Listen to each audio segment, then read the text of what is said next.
தமிழக முதலமைச்சரிடம் நலம் விசாரித்தேன். அவர் நன்றாகவே இருக்கிறார் என்று மருத்துவர்களிடமும் விசாரித்தேன். அவர் விரைவில் குணமடைவார், குணமடைய வேண்டும் என்று என்னுடைய வாழ்த்துக்களை தெரிவித்துக் கொண்டேன். உங்களுடன் நாங்களும் இருக்கிறோம் அப்படின்ற வார்த்தையை நீங்க அவர்கிட்ட சொன்னதா சொல்றாங்க. அதுக்கு என்ன அர்த்தங்க? உங்களுடன் நாங்களும் இருக்கிறோம் அப்படின்னு நீங்க போன்ல சொன்னதாக சொல்றாங்க. அதுக்கான அர்த்தம் என்னங்க? அதை போன்ல சொல்ல, நீ தான் சொல்ற. இல்ல தகவல் அப்படிதான் சொல்லி நீ தான் சொல்ற. 100 தரம் சொல்லுவேன். நீ தான் சொல்ல. 100 தரம் சொல்லட்டுமா? நீ தான் சொல்ற. நீ தான் சொல்ற. நீ தான் சொல்ற. நீ தான் சொல்ற. நீங்க இன்னைக்கு போன்ல நலம் விசாரிச்சிருக்கீங்க சார். வரக்கூடிய தேர்தல்ல கூட்டணி மாற்றம் இருக்குமா? ஒருத்தர் உடம்பு சரியில்லை, அது நம்ம தமிழக முதலமைச்சர்.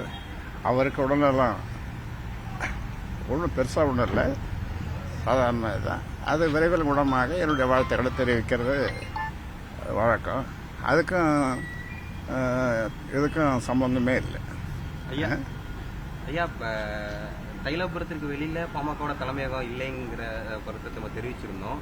நேற்று தேர்தல் ஆணையத்தோட அறிவிப்புகளில் பாமகவோட தலைமையகங்கிறது அன்புமணி இயங்கி வர திலக் தெருன்னு குறிப்பிட்டிருக்காங்க. நம்ம எதுவும் மாற்றம் இருக்குமா ஐயா அதுல?